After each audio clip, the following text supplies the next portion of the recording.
Ladies and gentlemen, your DJ for tonight has spent hours setting up his lights.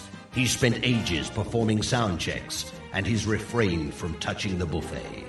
Yet, he's keeping reasonably sober and is prepared to play just about anything you care to ask for. Get ready for a very special night and party celebration. You're about to experience radio at its finest. It's the indie scene with Bling. This is the show that interviews the future artist of tomorrow. The indie artist today, broadcasting all over the globe. This is the indie scene with Bling. All right, that's it. For the next 5 hours, you're my bitch. Broadcasting from a little island in Canada called Montreal to the world, IndieRockRadio.ca. Broadcasting from a little island in Canada called Montreal to the world, IndieRockRadio.ca. My God, that was going so perfect. There's always a little glitch along the way. So, hey, it's a lot of buttons to push. What can I tell you? Hello and good afternoon, ladies and gents, our indie rockers out there. It's Bling once again for another episode of Indie Scene, and a very special one indeed. So this show is going out to all you cool rockers out there, and where we will distill all the myths of whether or not AprilWine is truly from Montreal or Nova Scotia. And, that's always been that big hassle about it. But we know the truth. We know the truth. The boys are from Nova Scotia and made it to the big city where they found success. And, of course, our show is based on an amazing new book that's out by Mr. Ritchie Henman, original founder of AprilWine, along with Miles Goodwin, his brother, Dave, and his cousin Jim, who started off AprilWine in 1969. And today we're going to take a deep look into that. I've been reading the book from Ritchie, and of course, I'm going to try and do this well. We were laughing before, me and Ritchie, who's sitting in the green room. I'm going to try and pop up the book and make sure that, there we go. The High Adventures, the Tales of Canadian Rock and Roll Survival. If you have not read this book yet or got your hands on it, you need to. As a musician, as someone who's just a big fan of rock history and so on, this book is just amazing. It touches on every single thing from that day of Ritchie lying in his bed as a young child, dreaming of being a musician, being a performer in his life, and how they got together and achieved it just by fluke. And I'm going to ask that very sharp question to him when we get to it, because historically they said that AprilWine was sent a refusal letter when it came to it, and somehow they ended up getting signed by Aquarius. So it's a long story. We're going to find out more about it. And we also have a very special guest who's going to be popping up in just a bit. Right now, what we're going to do is we're going to we're going to bring you all the way back to 1972, and a cool little video from AprilWine. In this video, though, which I'll play you something a little bit more later, Jim Henman is not in this. This is just as he had left the band for specific reasons and so on. And we're going to dig into that a little bit also. But right now, we're going to play you a little bit of AprilWine here, old days. And when we get back, we're going to jump right into it with Mr. Ritchie Henman from AprilWine. Here we go.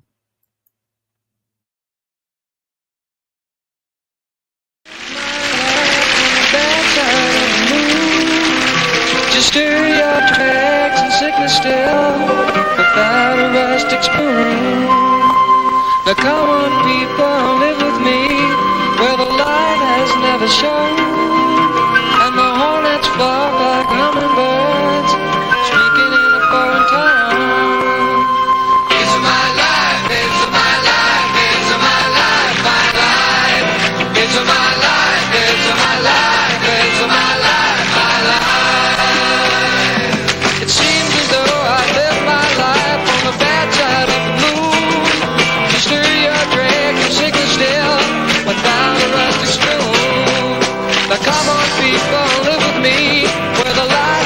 shown, and the hornets walk like hummingbirds, speaking in a foreign tongue. I'm a long world away from the people who make me stay, sitting on the bad side of the moon. It's my life, it's my life, it's my life, my life. It's my life, it's my life, it's my life, my life. There ain't no need for watchdogs here to justify our ways. We live our lives in manacles, the main cause of our stay. An exile here from other worlds, my sentence comes too soon. Why should I be made to pay on the bad side of the moon? I'm a lot world away from the people who make me stay, sitting on the bad side of the moon. It's my life, it's my life, it's my life, my life. It's my life, it's my life, it's my life, my life. It's my life, it's my life, it's my life, my life. It's my life, it's my life, it's my life, my life.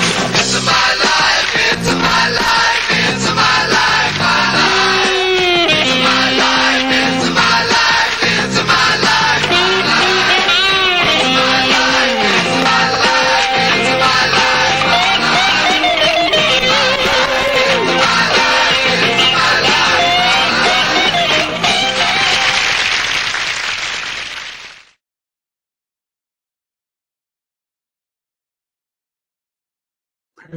And there we go, folks. A little bit of April Wine and Bad Side of the Moon. As you can see, Ritchie playing drums in the back along with his brother. And here we go. Mr. Ritchie Henman. Welcome to the show. Welcome to Indie Scene. Thank you very much. Thank you. I enjoyed that. Hadn't seen it for a while. Yeah, it's I was saying it must be freaky to look at something that you did 52 years ago and look at it now like it was yesterday type of thing, eh? It is, but we don't look much different, do we? No, not much. That's it. No. Hardly changed at all. No, that's it. So the big question everybody asks you all the time, and I say differently. When you were asked why you put this book together, you had said to most people that the reason for it was that you wanted to make sure that you put this book down to make sure that it was fresh in your head still after all these years. You're getting a little older. You sometimes lose a little bit of memory here and there. Tell us a little bit more about that. It probably, as much as anything, it probably had to do with my dad developing Alzheimer's late in life. And I started to think, while my memories are all so very, very clear, and I've always been noted for having an excellent memory, I thought, well, you know what, I'm going to write it all down. And it started out as a biography. And at some point I realized this could be it was going to be a biography for my family only, for my daughter and et cetera. But I started to realize, all those wacky adventures kind of amount to something people might enjoy reading in a book.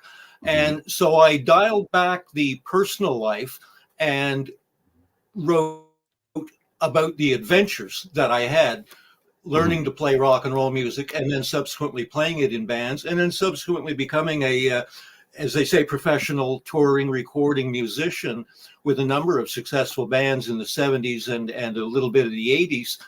And once I had done that, I said, yeah, this could be a book. And I sent it to a couple of authors, successful authors who are friends of mine.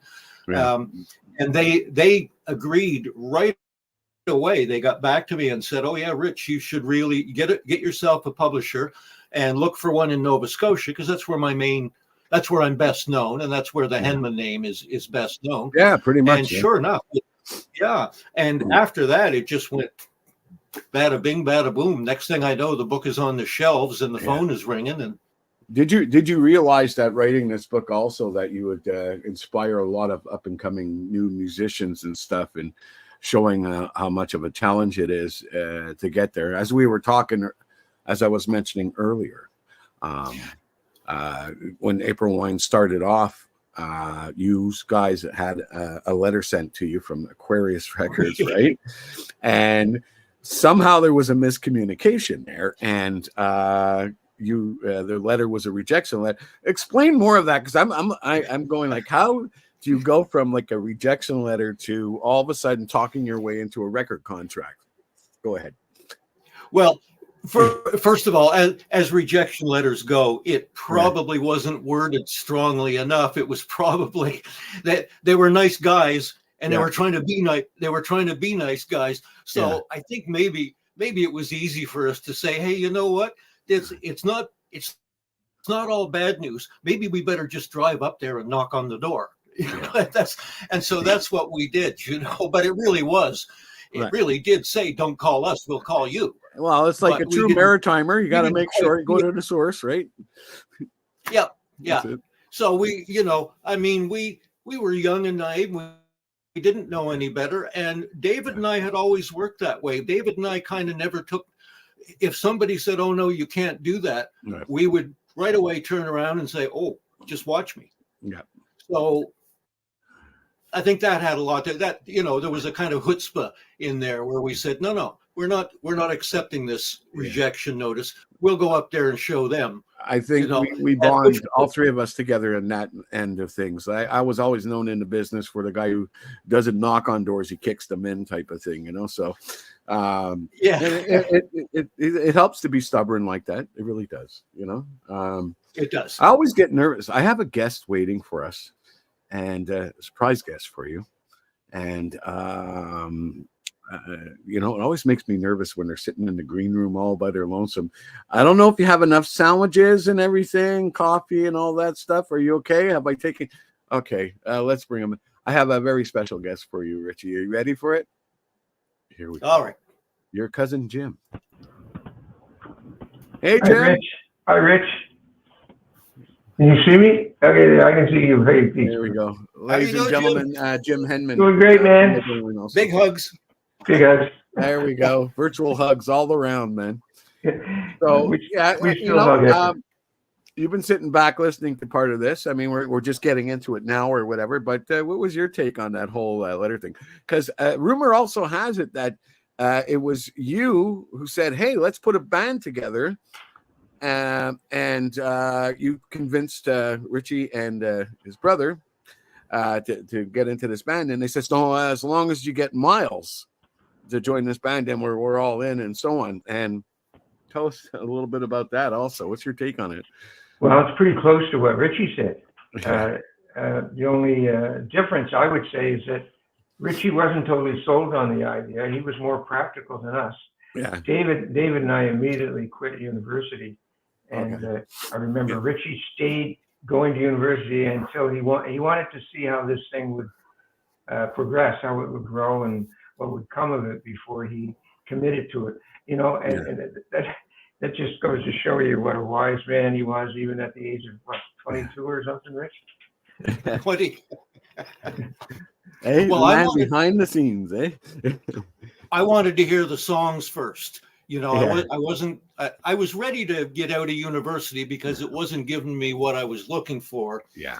But I wasn't prepared to commit to music all to 100% until I heard what David and Jimmy were writing. And sure enough, once I heard a half dozen tunes, I said, okay, that's good enough for me. And I think we all kind of decided mutually that we needed a fourth guy. I think we always knew we were going to need a fourth guy. Yeah. But it was just, I think all of a sudden one night at practice, we said, listen, we got to call Miles and see if he wants to get in on this. Yeah, that's it. Another cool thing that, like I said also earlier about this whole thing for many, many years, everybody says, oh, AprilWine from Montreal. And it's like, these guys always had that thing where people say, where are you from? And what the truth is that you're Nova Scotian boys, you're Easterners. And the truth is Montreal is where you started the career, but it doesn't mean you're a Montreal band. But I guess in our eyes and in our hearts or whatever, we always loved you guys as our own over here in Montreal, So I guess that's what it was all about. What do you think about those thoughts or whatever about that whole thing for many years of people thinking AprilWine was from Montreal and stuff? Was it hard to shake, or? It never bothered me. I mean, we moved here, and subsequent members of the band came from Montreal. Although it should be noted that Jimmy Clench, our second bass player, was born in Newfoundland, and so was Jerry Mercer. Yeah. So Jerry was born in Newfoundland. Okay. Yeah, I thought he was from Il Perot. Okay. Yeah, no, he lived out there after he was married, and that's where his house was. That's where his first house was. Okay. But no, he was born in Newfoundland. But he came here when he was very young. I'm not sure he actually ever lived there. I think it might even have been that his parents happened to be there when he was. It just worked that way. David was actually born in Prince Edward Island. Oh, geez. And Jimmy and I were the only ones born in Nova Scotia because Miles was born up in Woodstock, New Brunswick. Okay. So the members of the band really came from either the Maritimes or Montreal, but pretty much half and half. So they can both, as far as I'm concerned, they can both claim us. You know, Montreal's own or Nova Scotia, Halifax. It doesn't. As long as they spell our names right. I think Nova Scotia claims it a little more. Yeah, of course. Quebec. That's obvious for sure. You know, it was nice. It was nice to see that you and Miles also got together over once he hit back to Nova Scotia and stuff and moved back to Nova Scotia. You guys got together and did a couple of gigs here and there and stuff and kind of reconnected. How was that? It was nice. It was nice. It was good because you know, he wasn't the same guy I'd played with 50 years ago, and he had actually called me. My wife and I were in Cuba, and he was. I think him and Kim were in next door, Dominican Republic, and they called, and this was about 8 years ago now, I guess. And he called, and 7 years ago, and he called and said, "I want to start an acoustic group. Are you interested?" Yeah. And I've always played acoustic since I left the band in the early 70s. Always, I kind of moved back to my roots, you know. It's funny, Ritchie. I have been thinking about this a lot lately in the last, of course, 6 months since Miles passed, 5 months, whatever. And I was thinking about that whole experience of being there for 2 years of playing and then making a decision to leave. And exactly at the time I made the decision to leave, I was listening to and Ritchie will know this because he was there. I was listening to James Taylor. That's who I listened to, and Gordon Lightfoot, and Taj Mahal, and when we were at the Saint Sever at the cottage. Can you hear me okay, Rich? Yeah. No, no problem. We're having a little bit of a free screen going on here. I see that. Sometimes my software company over here, StreamYard, can sometimes lag a little bit like that or whatever. So we'll just people can hear us. It's not a problem. Okay. We're still live. Good. I can finish that story if you want, Phil. Yeah, go ahead. Okay.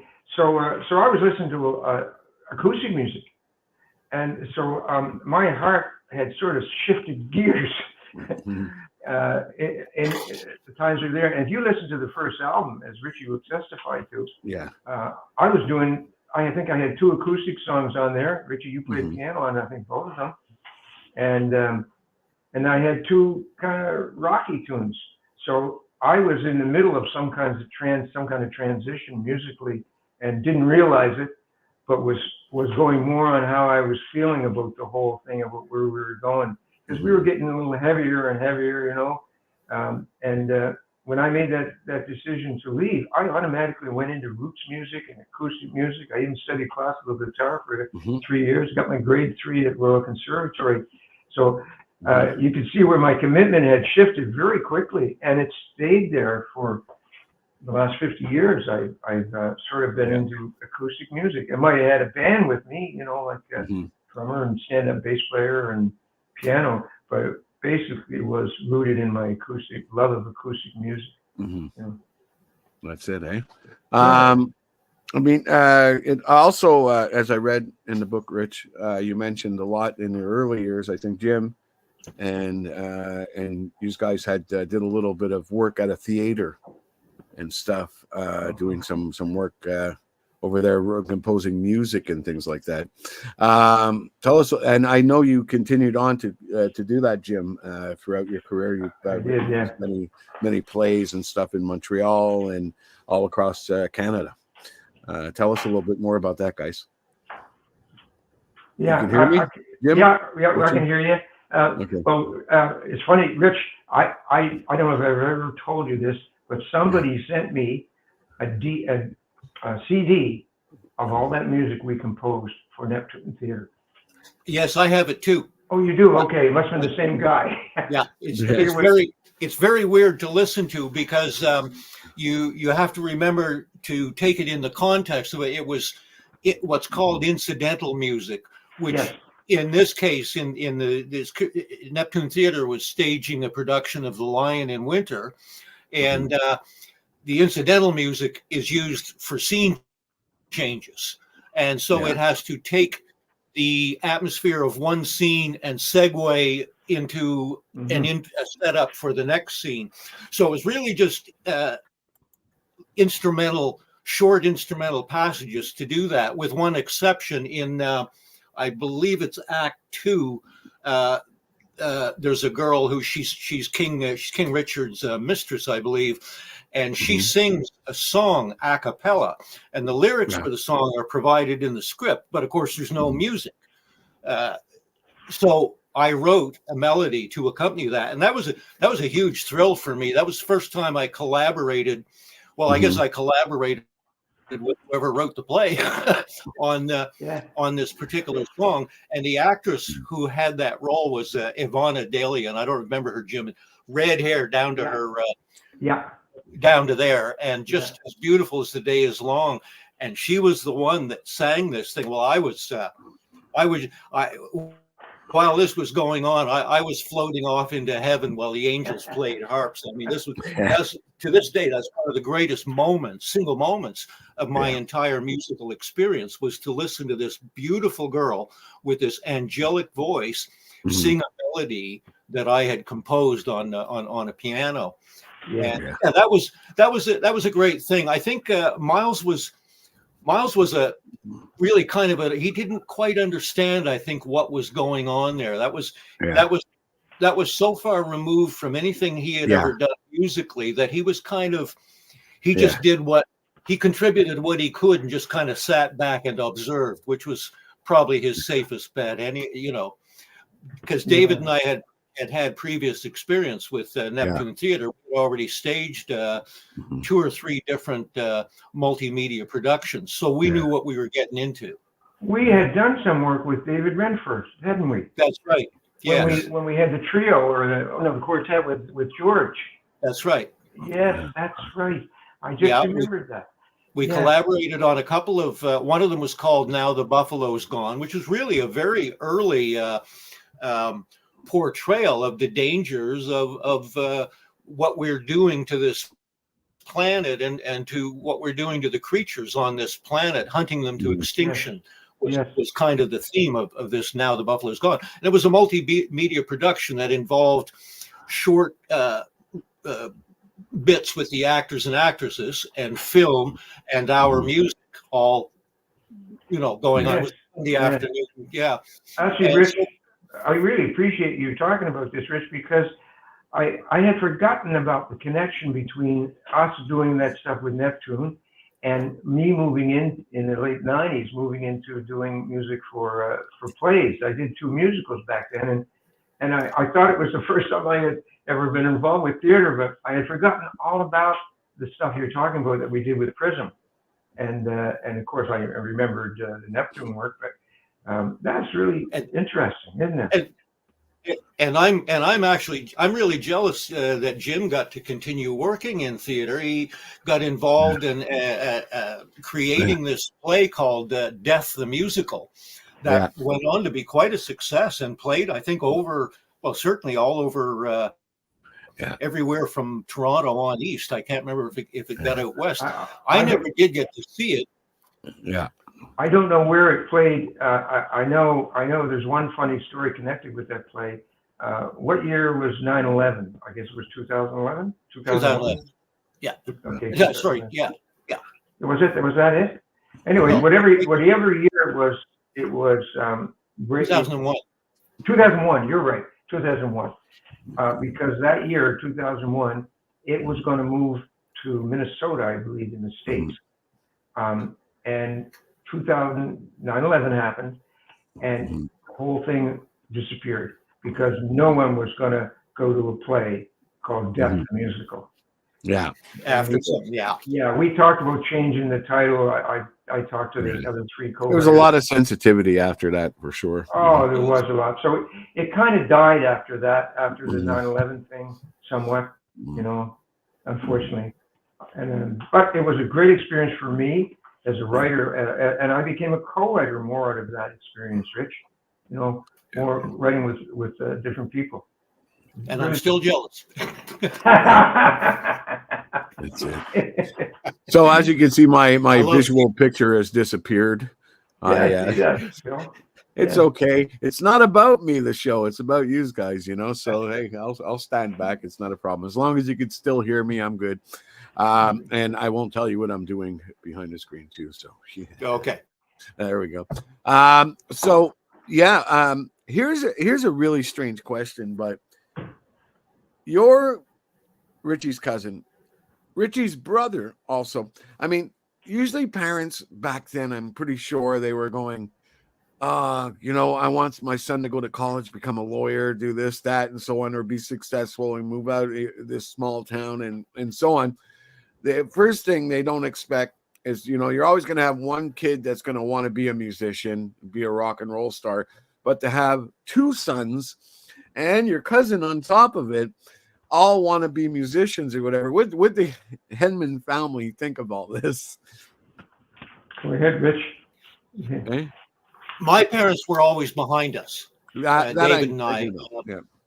They supported us in that right from the get-go, without spoiling us. I mean, whatever they helped us with had to be paid back. Okay, we'll co-sign for that sound system, but you make a payment for it every time you play. You pay off till it's paid for. We're not paying for your gear. We'll help you get it. That kind of thing. And they encouraged us to approach it as a business. So we were very lucky. A lot of guys don't get that encouragement from their parents. And I've noted that in a lot of cases, parents have regretted that because they eventually start to see what my parents saw was, if the boys are out on Friday night with that equipment that they love so much, playing that music that they love so much, they're far less likely to get into the crazy things that the other teenagers are getting into. And because they're going to come up at a station or something. You got it. They're going to want to get all that gear back home safely and be able to do that again next week and the week after. So, and then of course, there's the other thing. Of course, my mom and dad would have the house to themselves on a Friday night because not only were we out, they knew where we were and they knew we were safe. That's a pretty good scenario for any parents, That's a good deal. A lot of parents didn't take that into consideration. They deprived their kids or discouraged them from playing music, and the net result was a butting of heads that was completely unnecessary. Yes. And Rich, I have to mention too, when I was about, 12, 13, all I remember, might even been 10, all I can remember is that, what's the guy on TV? Frank Cameron? No, a singer. It was a family show, and he became a big star, which is back in the 50s. Tommy Hunter or Tommy... American show. I'm losing it. But anyways, this got one guy that I loved to sing his songs when I was a young kid. And, hello, Mary Lou, goodbye. Ricky Nelson. Ricky Nelson. Okay. Ricky Nelson. We all watched. I'm losing people's names. Anyways, I remember going and staying at Ritchie and Dave's place out in Kimberley as a little kid, and that song was out. And we were both just getting into guitars, whenever that was. I don't know, 12, 13, I don't know what it was. And just getting into guitars, maybe 14, I don't know. Anyways, I don't know if we ever played together at that particular time, but we used to go to a couple of local parties where we'd sing a little and play a little, just fooling around. And 2 years later, I was doing the same thing when I met Miles. You know, we started playing guitar every day after school, and so I had this relationship with Dave and Rich, and I also had this relationship with Miles a little later on, and it's really interesting that we all came together to start this band. You know, I guess I was a bit of an instigator on that end. That's it, eh? Well, you know, not to, you know, we try to. Geez, this is a tough question. Now, you don't have to answer if you don't want to or whatever. You guys put the band together in '69. Jim, you left, I think, in 1971 for certain reasons. And you and your brother stayed on, Ritchie, a couple of years more after. Now, after putting that all together, what was the truth? I mean, did Miles really get like pissed off that you guys didn't stick with him through the whole thing, or was he cool and accepted? Oh man, do what you got to do, because he knew you guys well, and he knew that it wasn't about the money or anything. It was about the artistic creativity, and if you're lacking, you just continue going forward. You know. Because you know you're like at the top, you're making gold platinum records and stuff like that, and you know, what was there any animosity in the band when people were started leaving and stuff, or was it pretty cool? It's pretty cool. What I remember, I just remember we were rehearsing for the second album when I left, and we were in your car, Rich. I can't remember which one it was. I was in the back seat with David. And I remember making that decision. I was going to tell you guys. I didn't even talk to you about it. That was so strange. But that's the way we were brought up, right? We were brought up not to really, in my family, not to talk about anything, talk about your emotions or anything like that. And so I just kind of blurted out while I'm thinking of leaving. And the only thing I remember was Miles saying, "Well, you do what you have to do," you know. And nobody got upset with me or anything, because you know, they could continue on and just fill my place, sort of thing. That wasn't a really big deal, you know. I don't think. No, it wasn't. No, we were, and it should be remembered that back at that time, you know, we were a fully democratic band. David was the more or less official leader for the purposes of signing union contracts. Because you have to have, the union requires that somebody be the leader of the band, you know. But that was, you know, we were a completely democratic band, and if somebody decided they were going to go off and do something else, we always all just wished each other well. The same as when the second version of the band broke up, we basically had a meeting late in '73 after we took a little break from the rigors of touring. And we all quit the band at this. We got together at the Maidenhead Tavern downtown to decide what we were all going to do next. Are we going to keep the band together or not? And we each announced that we were leaving the band, which led to a huge round of laughter and another couple of rounds of draft beer. And we spent 2 or 3 hours just talking about what we're going to, each of us, what we think we might do next. And nobody had a definite plan, but there was 4 guys, me, Miles, Jimmy, Clench, and David Henman. We left there happy as a clam and said, shook hands and good luck and stay in touch. And, you know, it was just, the original AprilWine was we were a pretty easygoing band. We didn't, we rarely got uptight about anything. We just rode things out and talked it out. I've read somewhere along the way, though, that when you and your brother left the band, it was during the time when you were in the middle of recording, which you guys are on several tracks on there, which is Electric Jewels. Electric Jewels, yeah. What was that like? I mean, leaving in the middle of an album and stuff like that, and just all of a sudden, it was a spontaneous, I guess, sort of way. It was just things weren't blending right. You weren't liking songs, or what? No, it was it was the touring that killed the band. Oh, really killed you down. Yeah, we were, instead of getting better on stage, we were kind of getting worse. There was a lot less enthusiasm. I think we'd done it too much. Yeah. I think we were all getting a little tired of it. Mm-hmm. don't believe I let it show in my performance, and I know brother David didn't let it show in his. Yeah. But once in a while, you could tell with Miles that he was getting kind of tired of it, and much more so with Jimmy Clench. You could tell that, this is, we've kind of done this to death. And the truth is, we didn't actually leave in the middle of recording Electric Jewels. The album was complete.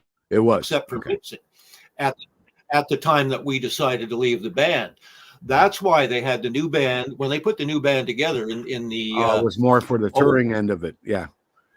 When they put the new band together, then it was decided that the proper thing to do would be go in and record a couple of songs with the new band and leave David's 2 songs off of the album, so that Electric Jewels would therefore be a representation of the new version of AprilWine with Jerry Mercer and Steve Lang, Gary Moffat on guitar. And so that's what they did. So the album is really both AprilWine number 2 and number 3 on the same album. And the really cool thing is the title track has both bands on it. Yeah. It starts with the original band. Yeah. And then there's a slow section where Miles is just by himself with some keyboards. Okay. And when the band comes back in, it's quite a bit heavier.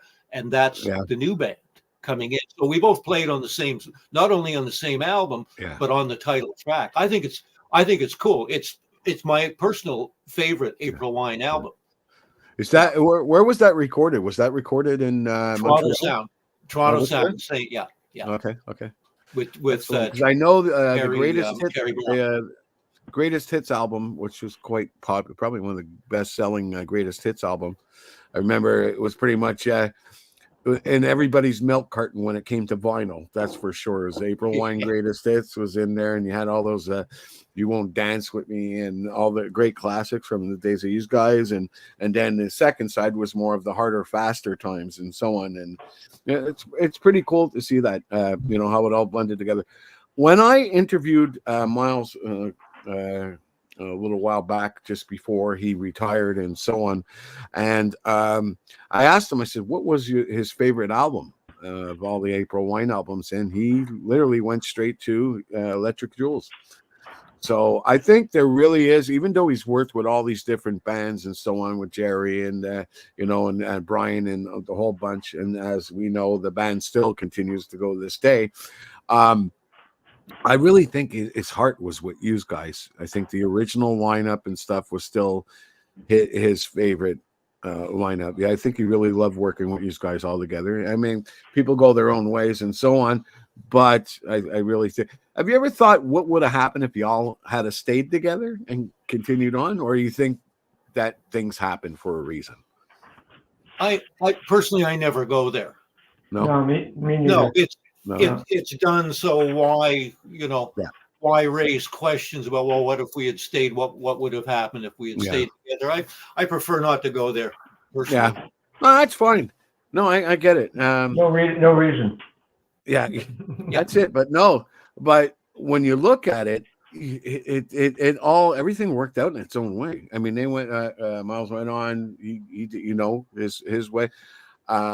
You've done successful, Jim, and theater, and you're also coming back with your own music and stuff now, and celebrating. I actually been back doing my own music for about 25 years now. There you go.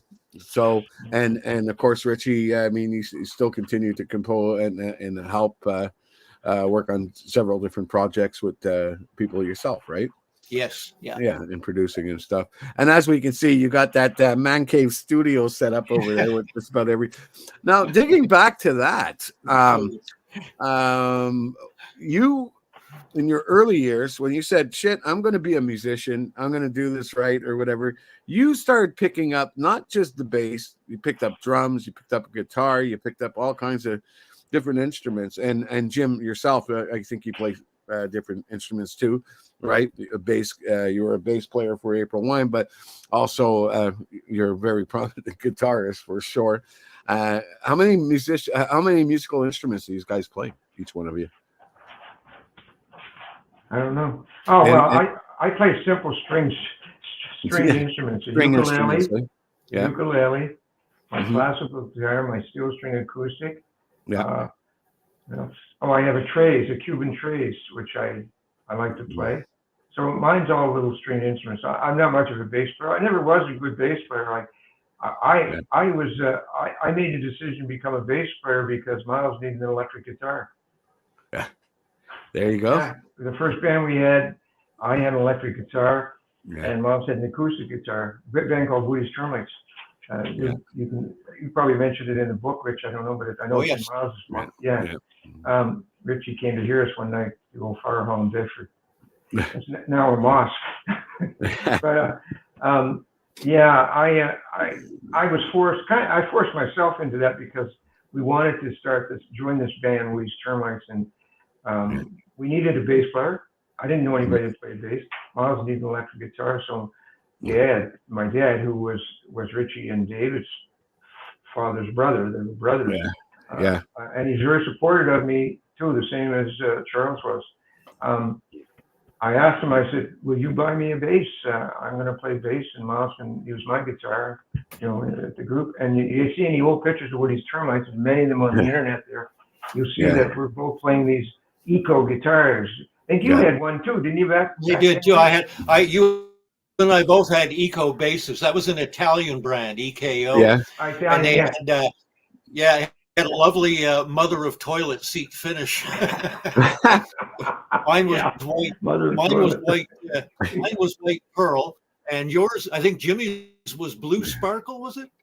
I think it was. Miles's? I think it was. I think it was blue sparkle on the pick guard. Anyway, so, the whole. But it was a relatively inexpensive instrument. They were popular for beginners like us getting into it. And then I moved into a Fender Precision later on there you go. I Fender Precision. my Fender Precision. Yeah. And I wish I knew where it was. Well, believe it or not, one of my favorite instruments when it comes to bass is the Rickenbacker 4001. It's just got that deep tone. Like when you listen to it, Rush, I think, used it. It's just, I don't know, there's something about this deep, dark tone that it has. When you're playing it, not that I play, but earwise or whatever, you can really hear it. Have you ever tried using the Rickenbacker itself, or? I did. They do have a different sound. I didn't like the feel of it. No, I didn't like the feel of the neck or the way it responded to my fingers or pick, whatever I used. I know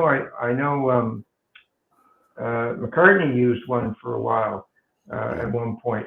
And I can see why he used it because I suspect it might have felt a little like his Hofner on the right hand. Anyways, I just didn't care for it. It does. I know what you mean by the sound. They have a totally different sound than a Precision. Yeah, it's got that. It's really very dark tone. Yeah, my favorite two basses, even to this day, are the Fender Precision and the Fender Jazz. I really like the Jazz. There we go. The Jazz is the one that has no frets, I think, right? No, that would be a fretless. Jazz bass, they do make a jazz bass that's fretless, I believe. I tried playing a fretless, but man, you got to have a good ear.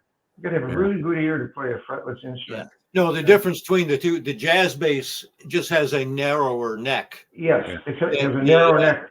Yeah, the precision bass has a sort of a wide neck.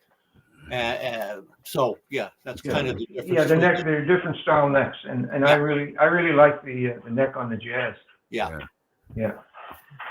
Well, while we're talking about necks, one of your good friends, I think both of you are very good friends with him, Frank Marino. Yeah, I know Frank. I was very surprised when I met him and started interviewing him. I stayed good friends with him ever since. And I said, Frank, what is the trick? Where you get all that speed from? And he told me what he does is he shaves down his neck and uses lighter strings on his SG, which is a pretty cool trick. And I never knew that he was also a drummer. Also, was this like a band or something back then, guys? Like everybody had to pick up like as many things, so that way if you weren't solid with a band, you knew guaranteed you were getting hired. Because I can play bass, I can do this. Yeah. Frank had started out. Go ahead, Rich. Frank had started out on drums because he had been in. His parents had put him in cadets, air cadets, and so he learned the drum rudiments. So he started out on drums, but he switched pretty quickly to guitar. When he ended up in the hospital when he was barely 14, as a result of a drug overdose. Yeah. And coincident also that, by the way, the last time he ever took any, he's been straight ever since the age of 4. For sure. The only musician I've ever met who's been absolutely straight, doesn't even drink. But anyway, because he was in the hospital, you couldn't play drums, so somebody brought him a guitar to play, and that's when he came alive up here, when he got a guitar in his hands. Yeah. But no, he's a very competent drummer. I had a friend who went to high school with him, or knew him when he was younger, and he said he used to walk around. He had a girlfriend who used to carry around this little mini amplifier, and he would be playing his guitar while walking through the park, and she's holding like the little mini amplifier and stuff. It's pretty cool stuff. That's what you call a dedicated guitarist for sure. So Richie, you never got to give your answer to that question. How many instruments do you play, and what is your favorite one of all? Really, guitars, bass, drums, and keyboards. And as far as a favorite, I'm torn between the guitar and the piano. Either instrument is beautiful because I can come into my room any time of the day or night, either sit down at the piano or pick up a guitar, and whatever else might have troubled me or throughout the day is gone. And there's nothing except me and that instrument and some music. And that's so either one, because you can sit at them and play. It's not the same with drum. I can't come into my shop and just sit down at the drums and completely disappear from the world, because I'm not, unless I have something to play along with. Yeah, that's it. Drums are an accompanying instrument, not a solo instrument. But, and the same with bass. You can't just sit down. You can sit down and noodle on a bass and have fun, but it's not like you can sit and play a song. No. So I'll take my guitar or my piano and I'll sit down and play and it's all covers. I play a couple of originals, but I just play my favorite songs by everybody from the Beatles to Lorena McKenna. I mean, that's another thing that fascinated me about reading the book, Rich, is that back in the early years when you guys were doing the earlier bands like Prism and stuff like that, you were doing covers, but you guys were playing stuff that today, as any young band was going out and doing covers, stuff is pretty simple. But you guys were like into stuff like King Crimson and Boko Haram and all that sort of stuff, and very complex prog music, where you really need to know what the heck you were doing when you were playing that stuff. And yet you guys found some great success with these young bands. Tell me more about that.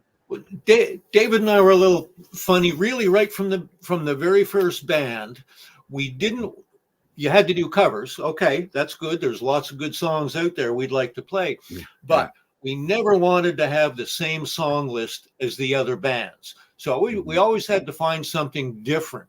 Even in our very first band, which was pre-Beatles. So you were playing things like Walk Don't Run by the Ventures and, 40 Days. Do you remember that, Jim? 40 Days? Going to give you 40 days to get back home. We used to do, all the standard rock and roll covers. So we do that, but David and I had to have something different that other bands weren't doing. So we did the theme from Goldfinger, the movie. Oh, geez. In our set. No other band did that. I can't remember now because that's 60 years ago, but that's always the way we were. And then by 1969, when we had that band Prism in Halifax, actually started it late in 68, Jimmy eventually joined us. And it was the same thing. We had to do different covers from the other bands, but by then, not only did we have to do different covers, we had to take liberties with the arrangements, because we didn't want to play them as exact covers. We were all tired of, which of course is what led to the formation of AprilWine. We were all so sick of being human jukeboxes. In Prism, we took all those liberties up to a point where we started getting feedback from talent buyers that's saying, you guys have strayed a little too far out there. We need a band that plays.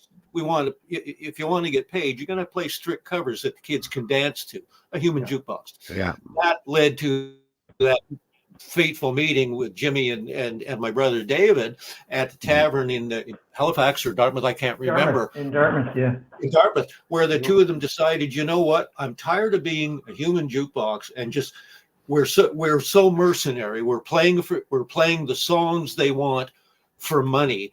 Why can't we exercise our artistic creativity? And that's when the two of them decided, the heck with it. Let's just be bold as brass, start an original band, and get out of town somewhere where that sort of thing is acceptable. Yeah. We knew, I think David and I knew at that meeting that there's no way we were going to leave Halifax playing cover tunes. You just weren't, of course. You go wherever you went, there was all kinds of great bands playing cover tunes. You weren't going to do anything in the business. And that was our objective. We wanted to put together a band that we could take off to a larger city. And now we have to remember that the time that we were doing this in '69 was at a time when there wasn't really much of a music industry in Canada. No, of course. And I know for a fact that even Terry and Donald, for a lot of those first years that they managed us and booked the band, they didn't know what they were doing. They really didn't. They were kind of. It's strange to hear that, because everybody looks up. Oh, DKD pretty much ran this down. Yeah, but that's now. I'm talking about. But earlier, you got early 1970. Right? And I actually got this from Terry. Terry told me, last time I was talking, the night we did walked up for the Walk of Fame, Rich. That's right. Yeah. I saw David talking to this gentleman, and I couldn't remember who he was, because I hadn't seen Terry in probably 4 years.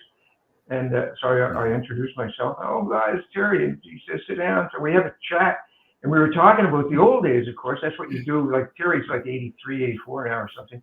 And you tend to talk about the old days. So he said to me, he said, really at the first there, we really didn't know what we were doing.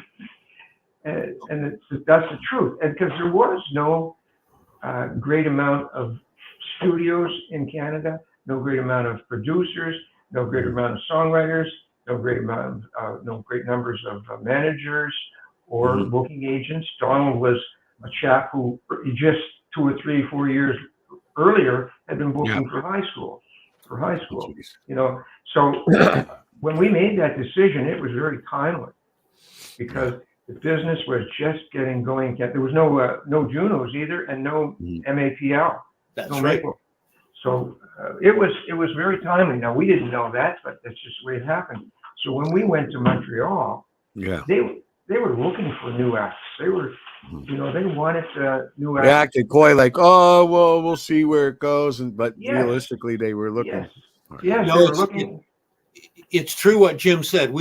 There was a wonderful kind of confluence or something of the stars where we came to Montreal in April of 1970, just as the Maple Music thing was being put into play, Canadian content on the radio. And here's Donald K. Donald and Terry Flood, like us, just bright-eyed and bushy-tailed and dying to get into something, and just basically making it up as we went along, and heads full of ideas, heads full of creativity on all sides.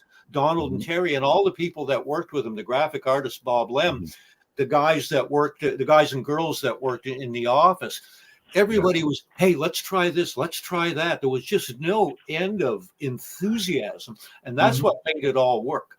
You know what? It was like one of those old movies with Mickey Rooney and Judy Garland, where hey, let's put on a show.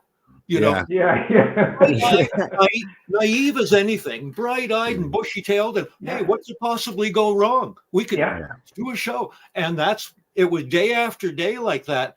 It couldn't help but succeed if we had the tunes. Well, this is the point. Ritchie. I think in the end, it still all comes down to the songs. If you don't have a good song, you're not going. Nothing else is. You got it. What saved AprilWine was Fast Train. Yeah. Because the record companies, like I said, there was no record companies, hardly any record companies in Canada at that time either. A few, but nothing of any serious, probably power. And so when we signed that contract with Chum or Much Music, whatever it was, I can't remember now, and Aquarius was involved in that.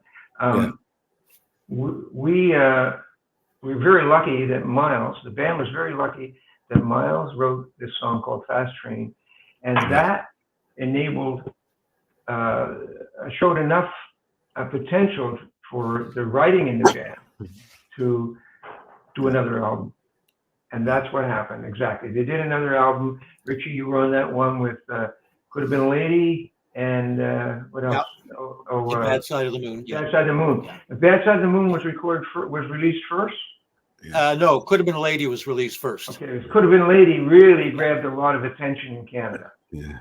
I remember Bad that. Side of the Moon, though, according to what I saw, it was a Elton John track or whatever. That's right. It was, and it I've doesn't been make trying sense. to find the Elton John version. I can't find it. It's on an album that's not very common, and Miles used to say when we were doing the acoustic shows, some people would ask to play it, and he would say to me later, he said, "I don't want to play that song because it doesn't make one damn bit of sense." He wrote that in his book. Miles's book is called Just Between You and Me, and it's a really good read. It's a good book. It's a good read. Yeah. But he wrote in the book when he was talking about recording that song, he finishes that section or paragraph by saying, "By the way, if anybody out there knows what the hell those lyrics mean, please tell me." Yeah. Yeah. By the way, we live our lives in manacles. Yeah, that's we live our lives in manacles. What does it mean? It's I don't know. But anyways, that was the way I think that's the way they did things there. Somebody wants to order a copy of the book. Which book is that? Your book? This is one of our listeners who's tuned in right now, Trish Stewart, and she's asking, is there anywhere I can order a signed copy of the book? Which book, Trish? Well, we're here to for Ritchie's book. She's talking about Ritchie's book. Of course, it's about Ritchie's book. No, this came in a little while back. I was just being polite and waiting until these guys were finished before I posted it. So yeah, it kind of didn't correspond well with the Miles book thing, you know. No, it didn't. Talking about your book, Ritchie. Ritchie, where can they order your book? Well, now see, you can get the book. You can get my book anywhere: Amazon, Chapters, Indigo, and it's in the brick and mortar stores as well. But as far as getting a signed copy, I've been asked that a couple of times, and it's really difficult. I mean, the only thing you could do is mail it to me, and I'll sign and mail it back. But postage these days, you'd end up paying $75 for the bloody thing. So the only thing I can suggest is if you happen to live near me, please contact me. If you're in the Montreal area, we can probably. Then and we'll make some arrangements. That's the only thing I can think of. There was never a provision made with my publisher for making signed copies available, and there hasn't been sufficient demand in the year since it came out to do anything like that. So, gosh, Trish, I'm sorry, I don't know what to tell you. Yeah. Well, she should still get one because it's a great read. And she can contact me through my website, ritchiehenman.com. There's an email contact there, and she can contact me, and maybe somewhere along the road we'll be able to get together, and I can still write. It's an incredible read. You're a good writer, Rich. Thank you, Jim. I didn't know that about you. It was very well written. Very well written. Frank even told me he read the book, which was pretty cool. Oh, that's good. Yeah. So, anyways, let's put up a copy of that in front of people there because he knows I don't have any screen right now. So, there's the book, folks. High Adventures of Rock and Roll, Canadian Rock and Roll. Yeah. Surviving the elements all around the world. Now, while we're at it, here's the best one. My wonderful sister doesn't realize that AprilWine is now, since Miles has passed, has been run by Brian, who took the reins, and the rest of the band is all different new musicians and stuff like that. My sister, of course, posted this a while back, and you don't want to embarrass your own sibling, but check this out. Looking forward for the others here in Sudbury. My sister lives in Sudbury, which is one of your favorite places to play, right, guys? Yes. To see you guys, AprilWine in April in concert with Chilliwack. Jackie, these gentlemen here are from the original lineup, and that show we're talking about will be the new AprilWine performing at the show. So now, Phil, can I interrupt you a sec, Phil? Yeah. The actual band, Brian's the longest playing member of the band. He is, I know. When did he join? 1975? 77. 77. Yeah. He's been there since 1977. But Nip and the bass player, his name is gone. Richard, yeah. Nip and Richard have been with Miles for quite a few years. Okay. The only new guy is the guy that took Miles's position. Okay, that's cool. And he really, you know what? He's very good. He's spooky. I've checked out some videos. Good. It's spooky how much his voice sounds like Miles. Yes, yeah. He has a little different inflection, on on the endings of some words. But his sound, when you're listening to the band, I just heard what did I hear? Sign of the Gypsy Queen is on Facebook, and they invited a guest guitar player up, and Richard reminded me of the '80s when they had 3 guitars and they did all that beautiful guitar harmony and really tight. Man, they were so tight. So they got up on there, and of course he was singing.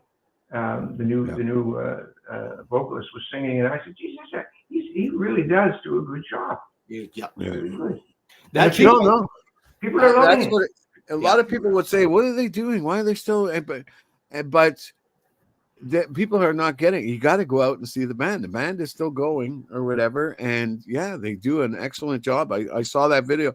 I think what you're talking about is the one where they were performing recently at the Burton Cummings. Theater or something. Yeah, it was. Well, they have a great song list to derive from, to draw from. I mean, those songs. Some of those songs are just classic rock. Yep, classics.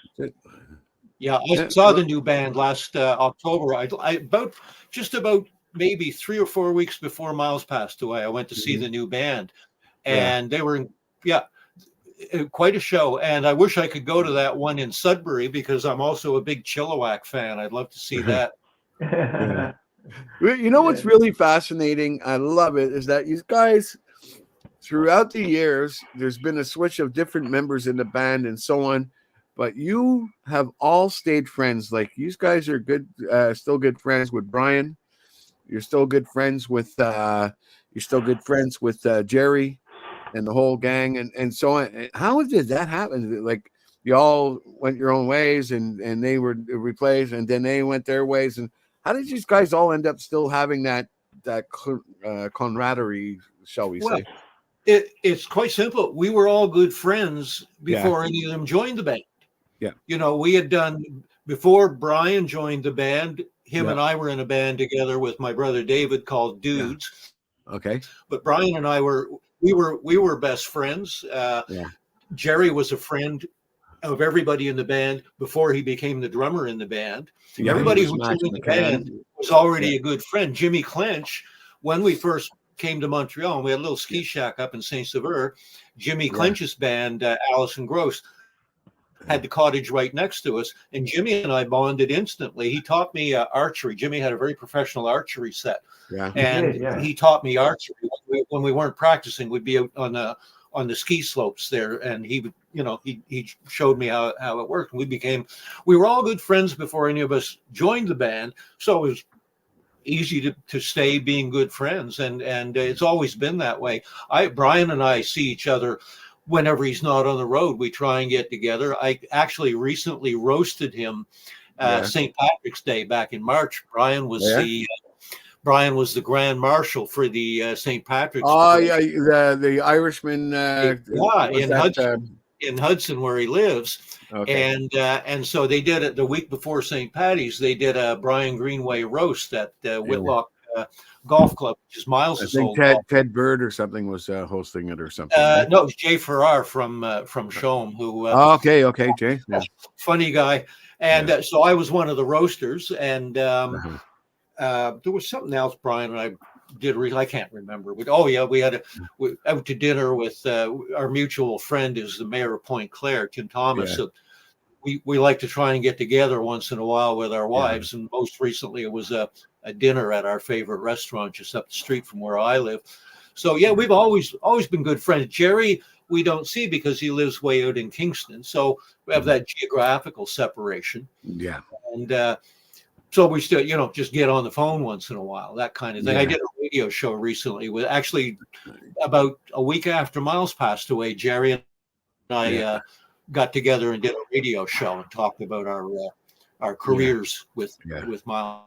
Well, how do you? I mean, listen, we all have our time in life where we're here, and the next thing you know, nothing's promised in this life or whatever. But how did it affect you when you first heard of Miles passing? Because it was pretty shocking to me that he was so quiet about everything or whatever, and just all of a sudden we knew he was retiring and so on, but to find out that he had health problems after and then passed away not much long after.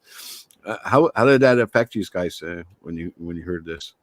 That it was tough for me because I got it all of a sudden. My brother called because Jimmy called my brother probably from the hospital. Jimmy was there with him, so Jimmy had warning and that, which is not any easier anyway.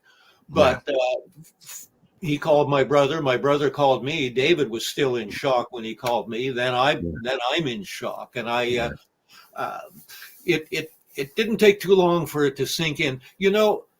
There have been guys that I played in bands with that have passed away. Jimmy Clench, a good friend of mine, Gerd Weigel, who was my bass player in a couple of different bands, and him and I built custom amplifiers at one time. And they were both good friends, and it hurt when I lost them. With Miles, there was a guy, I've known Miles since we were like 7-8 years old. When we used to play cowboys and Indians in the woods beside my grandmother's house in Waverly, where Jimmy's family eventually moved. We knew each other, Miles, Jimmy, and David and I, years before any of us thought of picking up a guitar or starting a rock and roll band. And so it's different when it's somebody who was a childhood friend, because that's almost as close as family, and especially if you've always had a good relationship with them over the years. And I had just seen him in September in Toronto when we were inducted onto the Canadian Walk of Fame, and there 2 months later I get this call. Miles is no longer with us, and it was just bang, hit you over the head. Jimmy, I think, and poor Jimmy was there with him in the hospital on that Sunday morning, I believe. Yeah, I was. And we had played together the last 7 years, so we had renewed a lot of the friendship that we had as kids. That we could remember, and we knew some of the same people. There was experiences we used to talk about on the road, and the last year that we were playing together with his quartet, he was not feeling well, and he'd come to our place and have lunch or have supper, and he'd nibble at his food, he'd just nibble at it, and he was like that for a year, and he started getting paler, and he didn't know what was wrong. He just was not well, and he saw his doctor trying to figure out what's going on, and they did some things to hopefully help him, and it didn't seem to help. You see, he was diabetic, and I kind of think that the doctors kind of looked at diabetes too much. As something was going on. But the last gig we played was November the 3rd, 1 month before he died. November the 3rd here at a venue here, not very far from my place, actually, about 5-minute walk, and in Halifax. And he was really sick. He said, Jim, I don't know if I can do this gig. And previous to that, I had asked him what he was going to do next year because, I had sort of put my solo career a little bit on the burner, the side burner, and was focusing on playing with him. And we were doing like 15 to 20 gigs a year. Yeah. And so I asked him back then, what are you going to do next year? He said, I don't know. He said, I'm parked on the side of the road and I don't know where I'm going. And that said something to me when he said that. That was probably October, something like that, September, October. I know he wasn't that well at the Walk of Fame event either. He wasn't feeling well. But he had this discipline about him that allowed him to just carry on. So that last gig we did here in Halifax, he was very, very ill, and he said, I don't know if I can do it. And surprisingly, for a month before he died, he got up on stage. He sang as well as he had ever done. Yeah. He talked in between songs. He had started sharing a lot of stories in between songs with the acoustic venue because it offered the opportunity to do so. Yeah. And because there were soft seaters, most of the places we played were soft seaters. So he shared a lot of stories, more than normal, to be honest. And at the end of the night, there was a lot of friends there that had the opportunity to come up and say hello. One of them being an old friend of both Miles and I from Waverly, Bruce Stevens. Bruce is older than us, but Bruce had been in a band called the Safaris, Rich, up in Windsor Junction, up from Waverly. And Miles at that time was about 13 or something, just before I met him, 13, 14. Okay. Before I met him. And he wanted to play with somebody. He really needed to play guitar with somebody. And he had taken his guitar up to their practice hall and asked them if he could play with them. And Bruce said no. Well, that bothered Bruce his whole life. And Bruce was there at Miles' last job. And he came up to me and I said, Bruce, it's so good to see you. He said, I had to come. He didn't know Miles was sick. He just said, I had to come because I have to apologize to Miles for what I had done back then. And so he did. He apologized to Miles. And that was big. And a lot of old friends were there that perhaps he hadn't seen in years. And he took every person aside a little and chatted with them. And then he went into the dressing room, back to the green room, and he got dressed and went home. Yeah. And basically that was it. And then we heard about a week later that he had gone in to have some tests done, and he was diagnosed with this, this big C. And we went out. My wife and I went out to see him, and man, he was not in good shape, but he was in good shape enough to put a piece of a Christmas song that he was writing on my iPhone, and he asked me to finish it. And the funniest thing was the day that he passed away, I said something to him about, I'll finish that song for you. I hope you'll like it. He said, well, I have to hear it, Jim. That's Miles. That's the last thing I remember him saying to me. Well, I have to hear it, Jim. But anyways, he was only diagnosed 3 weeks before he passed. And we were at church actually when my wife and I were at church at Mass, and Kim called us and said, Miles wants you to come down. Yeah. And so we jumped on down there and went in, and I guess from the time that I got there and we got there, it was about 2 hours, and he talked quite a bit to his family, to his children, his wife, and then he just kind of, that was it. Yeah. That's a shame. I could tell you when I was speaking to him last, I think honestly, sometimes people leave this earth and they felt like they hadn't achieved everything that they wanted to achieve. Miles spoke very proudly of one of the greatest things. I mean, you could say having platinum albums or having people love you all over the world and your music and so on. But to him, his biggest achievement was getting the Songwriters Award.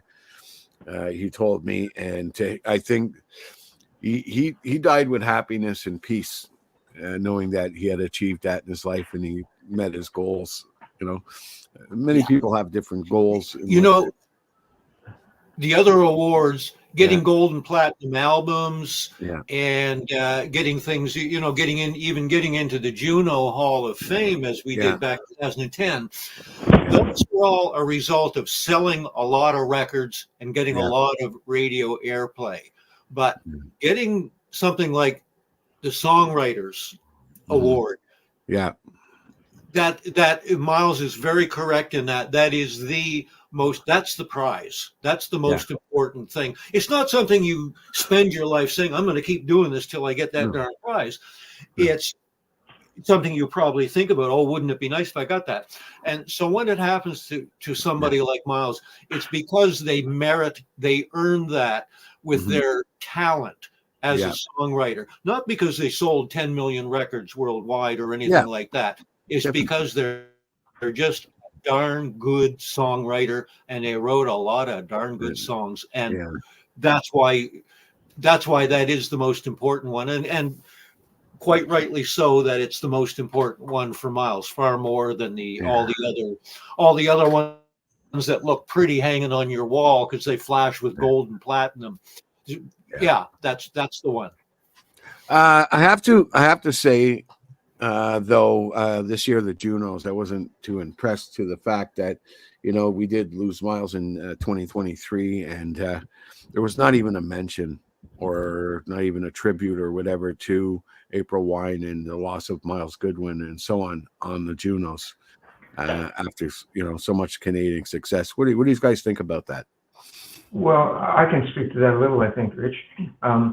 Actually, there was some mention.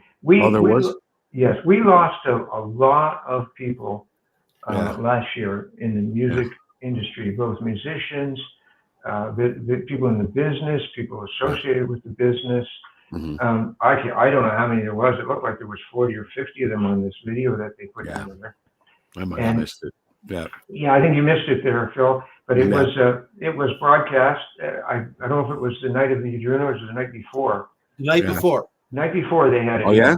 Yeah, okay. And they did mention Bruce. Oh gosh, what's Bruce's last name? Can't remember Bruce's last name. Who was a friend of Miles's who passed away maybe 3 months before Miles. And Bruce Guthrie. Bruce Guthrie, that was it. Yeah. Bruce and Miles were new friends. They'd only met in the last 3 or 4 years, but they were very close. Yeah. And Bruce passed away from cancer, like I say, 3 or 4 months before Miles, and it was a devastating thing to the Halifax area, to Nova Scotia, because he was a big part of songwriter circles in this area. Yeah, brought in a lot of people from Canadian songwriters, and so that was a bit of a tragedy on 2 levels there. Yeah, sure. The real tribute to Miles and his peers was the night before, which is also where why I missed it. Which is when they hand out a lot of technical awards, et cetera, et cetera. Okay. If you go to YouTube and type in Begonia, you'll get this song called Begonia by this girl with a beautiful voice. Now I can't think of her name. And in the background, you'll see all the names and the faces of all of those who we lost in 2023, like Miles, Ronnie King from the Stampeders. Wonderful, wonderful guy. Oh my God. Jimmy Ayub, great friend, and the drummer from Frank Marino and Mahogany Rush. We lost him a week after Miles. Bruce Guthrie, as you said, we lost so many people. Anyway, they are all given a tribute in that. It's just too bad they didn't make it part of the main show. A lot of people, like myself, felt that Miles merited that he should have. His passing should have been acknowledged on the main show. That when the big production was. I think that's what I was trying to get at. That's not the way they do those shows anymore. The Grammys and the Junos. Seems to me all the good awards, the ones that I want to see, are all given out the night before. And the night of the big show is all about putting on a spectacular for the TV audience. Mm-hmm. It's the way it is these days. Yeah. Yeah. Well, how does it feel? I mean, when you guys reflect back and look at the industry back then and look at it today or whatever, what's your opinions on the industry about like the change, people using auto tune, songs being so quick Help me. oh, don't get me started. I honestly go ahead, Rich. I honestly, doesn't anybody sing anymore? If you're a girl singer, can you not have a successful career without going out in your underwear and shaking your can and lip syncing? Yeah. You know, nothing to take it, not to take anything away from a talent like, for example, let's say Taylor Swift. I didn't see the movie. I always take stuff away from her. Can't stand her. Well, I didn't see the movie of her tour, nor did I see the tour.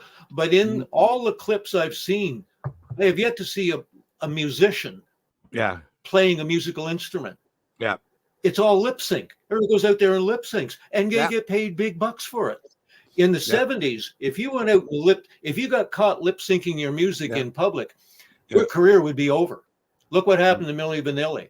Well, look, they're coming back now, isn't that's scary? Yeah, because now it's acceptable. The faux artist is now acceptable. The imitation, the person who doesn't even go on stage and sing. All you got to do is, like I said, put on your underwear and get out there and shake your booty. Adele. Jim, have you ever got out there, put on your underwear and shake your booty? Did a little lip syncing? No.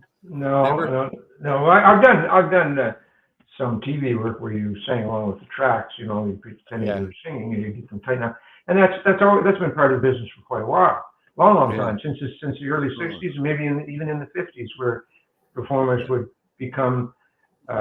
just sing along, would become that way. It was a practical thing to do from a business point of view, and that's the way it is. But I don't listen to much modern music today.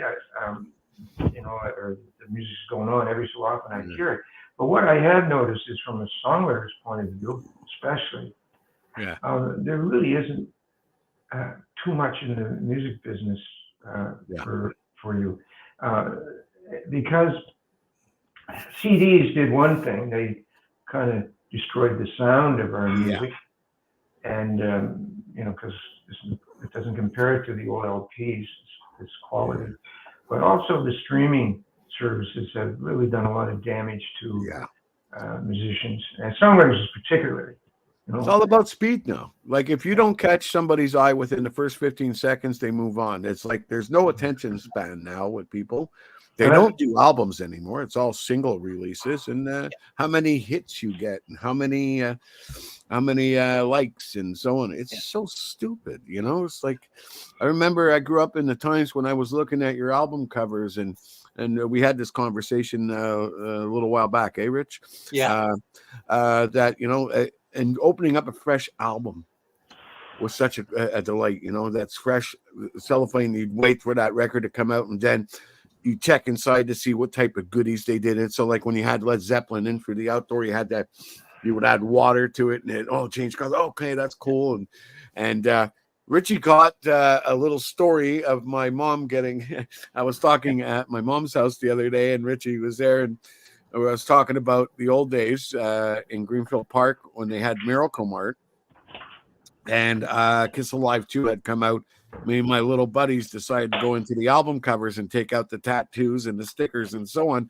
So I come home and I'm sitting on the front staircase in the front of the house, and I'm playing around with this, trying to put the tattoos on. My mom goes, "Where did you get that?" Oh boy, I don't think I ever stole anything ever again. That was it. After that, that was my life of crime. It was done. It was over. But Ritchie got a real kick out of my mom in the background. Going, "Oh yeah, I gave him a good," So. Well, I could add something to that too. We all enjoyed that experience of sitting down and opening our album. Seeing this cover that was created to interpret the band and the music that was inside, and just putting it on, and the whole trip, and reading the lyrics, because quite often the lyrics were there. Those were cool. The story of the band was a really neat experience. And my new show, you know, when I found out that I wasn't going to be playing with Miles again, or this year we're going to be playing, I decided to start a whole new show. And actually, when I started thinking about it, personally, I've been writing songs since We's Termites, Mitch. So that's like 1966, something like 1966, 65. And I said, I'm gonna do a new show that incorporates all the songs that I enjoy the most that I've written over the last 55 years. I had kicked some of them out because I just got too many songs that I enjoyed. So I limited them to what I thought the audience would like. And then I thought, I'm going to do a video presentation that takes the audience through these songs, like represents these songs. Like there's a picture of Prism on there, one because we didn't write any songs in that group at that time, but it was a beautiful song that I always loved when we played was the Beatles tune, Little Help from My Friends. You know, it's the only cover tune I play, Little Help from My Friends. But then I decided, I'm going to put the lyrics there too. On the second slide will be the lyrics so that people can enjoy an experience that is close as I can get to them opening up an album, seeing the covers, seeing the band, then seeing the lyrics, and then having the stories of where those songs came from. And that type of thing. And I'm just finishing it actually this coming week because I have to finish because I got a first show of this particular thing next Saturday night. And I'm really anxious to see how the audience sees it, if they see it, if they get it, if they get what I'm trying to do. It's a really experience that takes them back to just what you said, Phil. Opening up that album, putting it on, and reading the liner notes, looking at the picture, finding out about the artist, you know. So I've enjoyed the process. I was in Cuba for 3 months this year with my wife, and I spent every day probably 2 or 3 hours back in the villa just working on this. No sun, just working. You're supposed to be on vacation, Jim, not working on stuff like this. I can't go to the beach all day, Phil. I can go for about 2 hours. That's it, eh? Yeah, Cuban sun is pretty hot. I've done some time in Cayacoca. Yeah, it's very hot, especially in March and April. You know? I guess it gets hotter in June, July, and August, but I've never been there in those months. No, I was there the first time I went to Cuba in Cayacoco. I stayed at Malaya, Cayacoco, and I was out in the sun for it was my first vacation ever. And I was out in the sun for 2 hours, and my shoulders got blistered right away, man. The sun was like pretty brutal, pretty hot. It's pretty hot. You know, that's what happens when you got Irish and British blood in you or whatever. You know, your skin is all weak to the elements. You know. So Rich, getting back to the book, okay. I mean, this is a book that literally takes you through many journeys, many different projects. But what I really like about the book is that you tend to put things inside there. You don't leave anything out. And it's also inspired me to want to buy Miles' book once I'm finished reading this one, you know, for me to start reading Miles' book. Jim, are you coming out with a book soon or what? What's going on here? You know what? I don't have as much to share as Ritchie and Miles did. No, but I thought about it. You know, do I have a story in me? And I maybe do, but you know, to be honest, I wouldn't want a lot of people to read about it. Well, you know, honestly, I think if a musician is picking that book up, it would probably be "Life Goes On." Would probably be the best way to describe it. You know. That things still move on, and I have seriously thought of it, and I looked at it, and I actually started one at one point, and then I said, you know, I don't know if I want people to know all this about me. Yeah, there's something. Now, while we're on that subject or whatever, what are your opinions on this fact that a lot of the shit we did back in the day or whatever. It's not like today. Today, pretty much anything you do wrong will end up on YouTube or whatever. But back in the day, none of our shit was recorded. Are we still holding strong to our commitment to hold that, like as you were saying, Jim? There's some things people don't need to know. It's right? recorded. Most of it's recorded in my head. Yeah, that's it. Eh? Yeah. I don't. I try not to go there too often. Rich.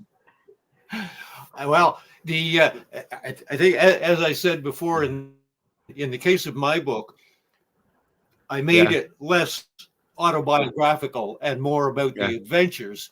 If it had been more autobiographical, there'd be a lot of stuff in there that I would. Yeah. Well, if I did write it, I'd regret it, but more than likely I wouldn't put it on paper because, like Jim said, no, I don't want them to know about that. No, I think you took your plan was really wise, Rich, to do it from the point of view of your career and the people you met, and the things you did, and all that happened and everything. I mean, I could do something like that. I'm sure. I'm actually working on a new work right now, but or just starting to. But it's a play. It's another play, and. I'll probably take me a year to finish that, so that'll be my project for the year. Work on that. Yeah. So, both of you, question: favorite rock and roll moment? Favorite rock and roll moment? Yeah. Now, most of the time when I ask this to all the stars, I usually get. Well, there was this one time with Lemmy. I usually get that in response back, but I don't. There are so many, for me at least, there are so many, it's hard to pick a favorite. I mean, going back to early 1970, just before we left Halifax, when we did that, when we did the Lion in Winter thing with the Neptune Theatre, and hearing Yvonne Adelian sing that song that I've written the melody for. Then, later on, I mean, probably playing big rooms for the first time, like the Montreal Forum and Maple Leaf Gardens, and also in Toronto, Massey Hall, to be able to be there and to be able to say, I played that room.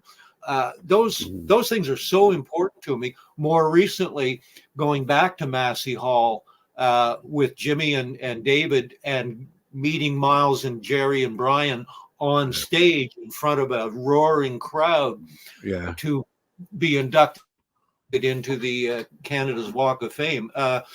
Being on stage in Quebec City in '72 with Ike and Tina Turner, and finishing our set, AprilWine, finishing our set, and our road manager Lloyd is waiting beside the stage with the flashlight to lead us back to the dressing room, and he tells me that Tina stood behind me for the whole set, and when she left, she turned to Lloyd and said, "He's good."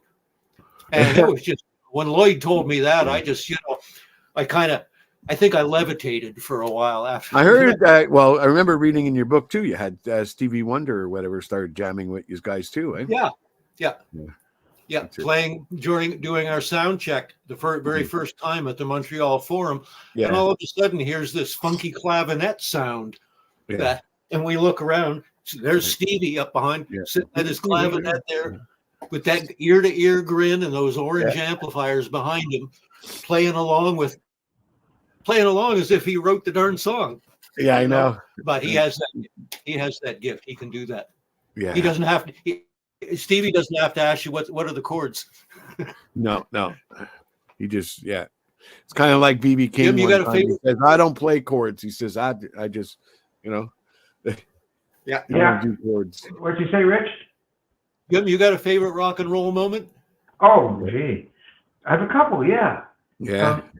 One would be the first time I heard us on the radio. The very first time.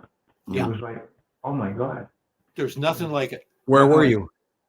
I think we were in the car. We were in the car going somewhere. Which one, the GPO or the Chevelle? No, the Buick convertible. The Buick convertible, yeah. I think we were in the car and going somewhere. It's probably rehearsal or something. And another one would have been the night we played with the Guess Who and a lot of other bands at Plaza Nation. I think there was 40,000 people there. Canada Day, 1970. And we had only been in town for, let's see, April, so May, June, July. We had been in town for 3 months. 3 months. To the day. We came in on April 1st, and on July the 1st, we're on stage in front of 40,000 people. It was intimidating. Yeah, it was us and the Guess Who, and gosh, I can't remember now the other band. They had one band from each province. St. Peter's, I think, might have been. Well, we kind of represented the whole. AprilWine represented all of the Maritimes. We were the only Maritime band there. That's right. And that was a trip. That was a trip. And then the other two that really speak to me was when we got the Juno Hall of Fame award, which I didn't ever expect to have in my possession. And this September. And here's a rock and roll moment, Jim. When Jim and David and I, when that show was over at Massey Hall, the Canadian Walk of Fame, there was a party downstairs. We went down there and hung out for a while. Yeah. When it was time to leave, the girl finally came and said, "Your car is waiting," and she let us out. We went out the backstage entrance. Here we are going out the backstage entrance of Massey Hall. We're all in our 70s now, and guess what? We got mobbed.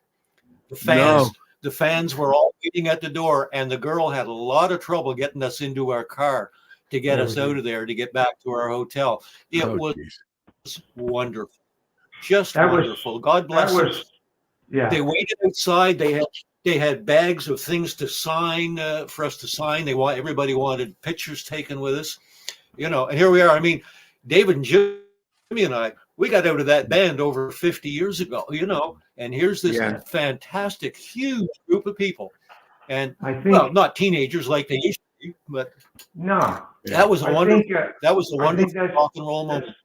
That speaks a lot about Miles because we, him and I were talking about it, and he said, "Did you get any word or something from the Walk of Fame?" And I said, "No."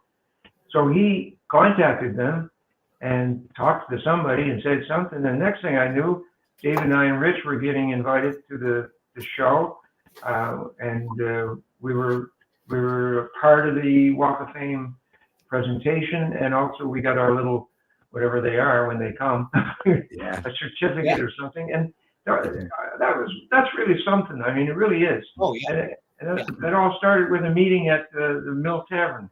Yeah. The thing is that Miles, I always said when people asked me about him, I said, you know what, he's one of the hardest working guys in the business. Yeah. He works harder than anybody I know, and he deserves everything he gets. Yeah. All those awards and whatever success he had, whatever, he deserves it because he worked way harder than I knew he could. Yeah. Just unbelievable. And we saw it, Ritchie, right from the first. Yeah. He saw an opportunity to make it in this business, and he started right away studying a book by Clyde Davis about the business of music, and practicing his piano every day and everything else, and writing. He was just the hardest worker I know. Yeah, an inspiration, really, inspiration. Yeah. Well, reading your book, one of my favorite parts was the visual of you guys picking up Miles at the train station, standing there with a guitar, and a garbage bag full of clothes, and said, "Let's fucking do this," right? So, well, Jimmy, we had made that decision, and once we made the decision, Jim called Miles, and it took no time at all. Miles said, "Okay," and I think it was the very next day. He got the train the next day, and I went down. I had my GTO then, and I drove down to the station in Halifax to pick him up. And he had his guitar, his amp, and a green garbage bag full of clothes. There we go. Put it in the GTO and drove out to the house and started rehearsing. Rich, I actually went down to Antigonish or wherever he was staying, and I went down and spent a day or two down there talking to him. Yeah, okay. I did. I went down and spent some time and told him what we wanted to do, and he said, "I'll let you know." And like you said, very short period of time, here he was coming up on the train. Yeah. I guess they weren't doing that well, so it didn't take him too much. Yeah. Oh, good. Yeah. When one door closes, another door opens, right? Yes, right. Yes, for sure. Yeah.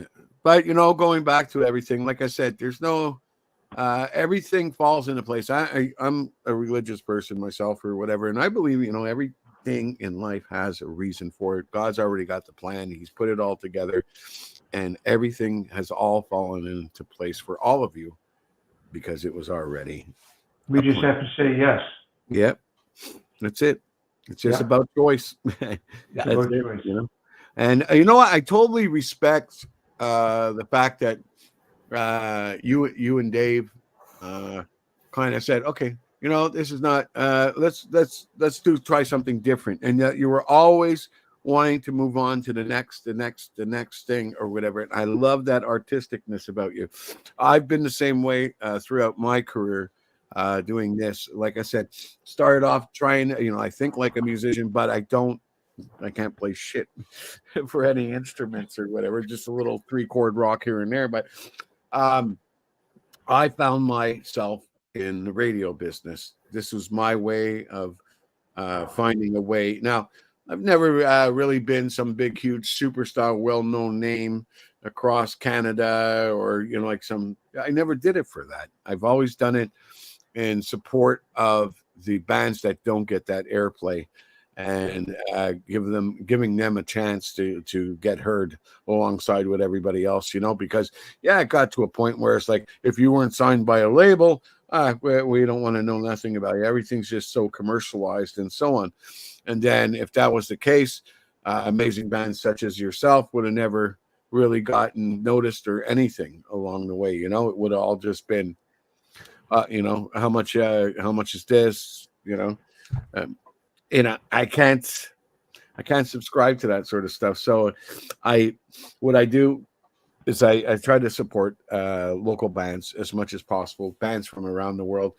Supporting indie music has been great, and having great guys like you on the show to help educate some of the newer bands coming up and stuff and letting them know, it's rock and roll is a vicious game, right? And I think Miles had it right when he wrote that one.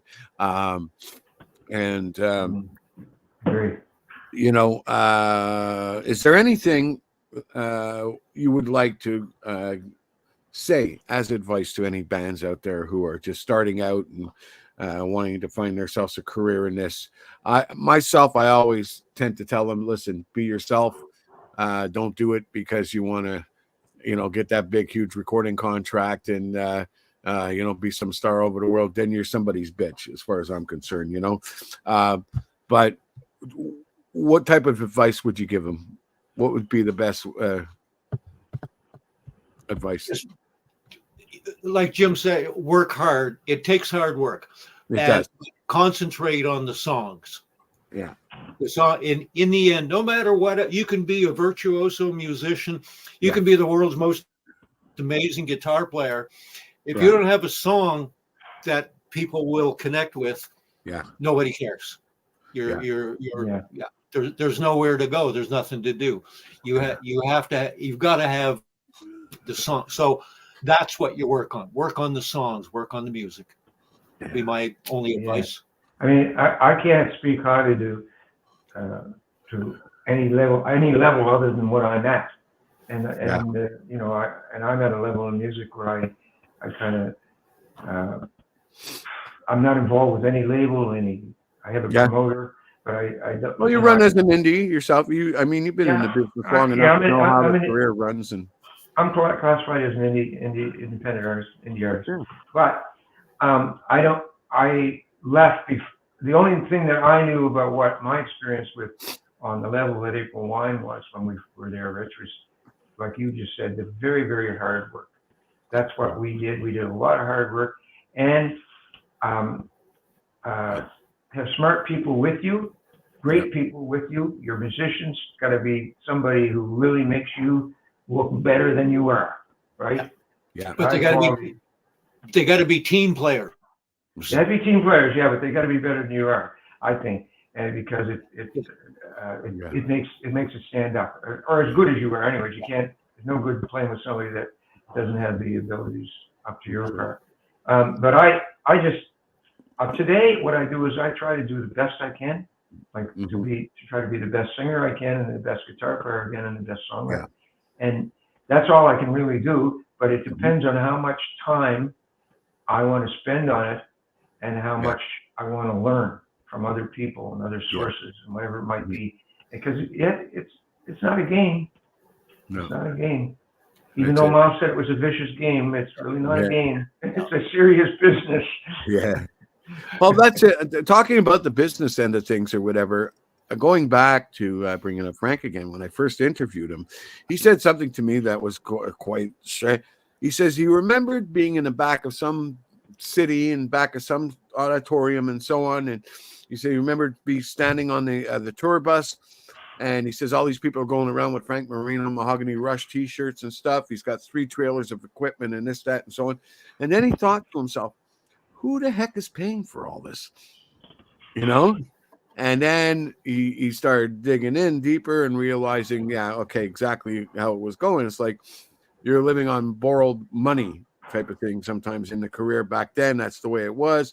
You know, the people who ran the record labels and so on, that's the way they ran things. You know, you come for your second album, it's like, whoa, okay, where's the money? Well, you know, you have this tab, that tab, it costs this much for touring. And, you know, a lot of people didn't understand it. So that's why at the station here, we support indie artists because, it's a better, don't you think it's better that you know exactly what's going on with your career?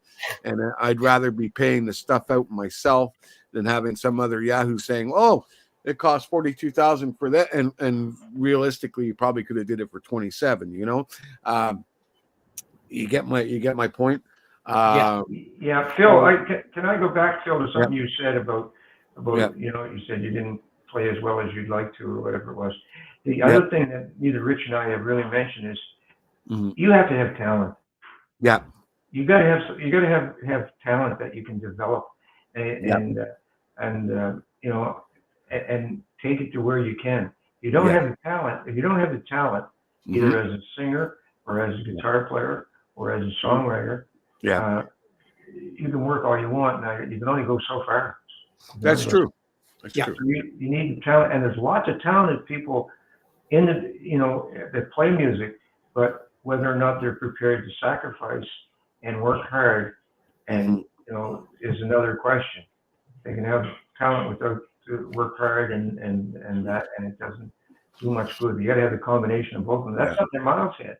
Miles had the talent, and he also had the hard work ethic and the commitment. You know? Yeah.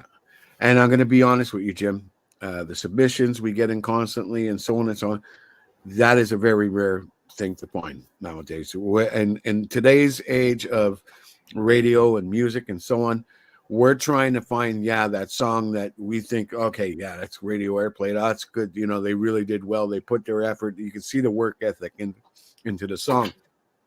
But a lot of the times we get submissions where people really half-ass stuff. They're doing some home recording thing. They really don't know what they're doing. There's levels off and so on. The worst thing is when you get like a track where you can hear the auto-tune or you get a thing where they flood they get the whole wrong thing. When Phil Spector said the wall of sound, what they do is they encompass it with 2 walls of sound and overtake the vocals. So when you hear the song, everything's all drowned out in the background with the vocals, and the music's all over the place and just pure noise coming out sometimes, But they're doing the best they can, I guess, Phil. Yeah, that's doing it, the best they can. For sure. But the way I don't want to come off sounding like a stifler or whatever. What my point is that I want to put out a good I want to make, if I'm going to put you out on the station, I want to make sure that you've done a great job. You're proud of what you've done and stuff, and that people will really enjoy it. I think it would be misleading for me to put somebody out there if it's not done properly, and make them, when they get that shot of people listening to it, or, because, sometimes, like I said, in general, I get a lot of great submissions, but, that are worthy of play and stuff. But there is the occasional time where, you have to write back and say, listen, it just might not be working, might need a little bit more work, and so on, and I only do this out of politeness to you. It is just, it's tough to I guess to take criticism sometimes and stuff. That's one of the biggest things, when you're an artist. Criticism is really like, if somebody criticizes my work and stuff like that, yeah, sometimes you feel a little down and a little depressed, but at the same time, it's like we're all artists trying to do whatever we do, so yeah. Okay, another question, one more question here. Has there, like, when you guys grew up, you had of course your influences and stuff, who did you ever get to meet, like, one of your biggest heroes, one of your biggest influences throughout your musical career? Go ahead, Rich. Go first. You met me. Oh my God, I love it. No. Yeah, Barry Gibb from the Bee Gees. I was a Bee Gees nut right from the first album. Okay. And I bought every one of their albums back in the 60s and early 70s. So when we were in Dudes and we got to tour with the Bee Gees, and then one night, it's in my book there, I got that magic phone call when we were in Sault Ste. Marie, and I was dead tired. I had a long, hard day because I was also in charge of transportation for the band. Yeah. I was just getting ready for bed. My brother called and said, I'm up in Barry Gibb's room and he wants you to come up. I was there in 6 minutes, and stayed up till probably 4 a.m. eating warm pizza, or eating cold pizza and drinking warm beer. Yeah. And with Barry and Linda. And another great rock and roll moment. They're just very down to earth people, I'm sure, from Sydney. Yeah. Yep.